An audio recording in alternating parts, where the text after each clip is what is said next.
İmişli rayonunda yeni Dost filialı fəaliyyətə başlayıb. Əmək və Əhalinin Sosial Müdafiəsi naziri Anar Əliyev yaradılan şəraitlə tanış olub. Bildirilib ki, sosial islahatların ana xəttini xidmətlərin müasir standartlar əsasında təşkili və əlçatanlığın artırılması təşkil edir.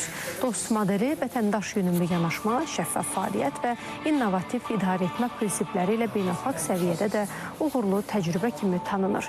Bir pəncərə prinsipi əsasında təqdim olunan bu xidmətlərdən vətəndaş məmnunluğu 98,9% təşkil edib. 9 əməkdaşın çalışacağı filialda gün ərzində orta hesabla 100-ə yaxın vətəndaşa xidmət göstərilməsi nəzərdə tutulur.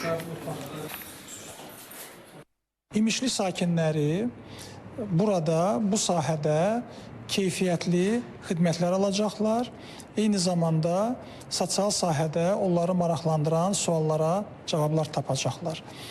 Ümumilikdə bizim bu istiqamətdə fəaliyyətimiz, yəni regional səviyyədə fəaliyyətimiz davam edir və biz deməli bu regional səviyyədə artıq 7 mərkəz bu günləri İmişli şəhərində açılan filialla artıq bizim filiallarımızın sayı 4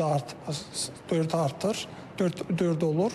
Deməli 4 filial və xidmət məntəqələri və Smart Dost məntəqəsi ilə vahid bir şəbəkəni hal-hazırda biz idarə edirik.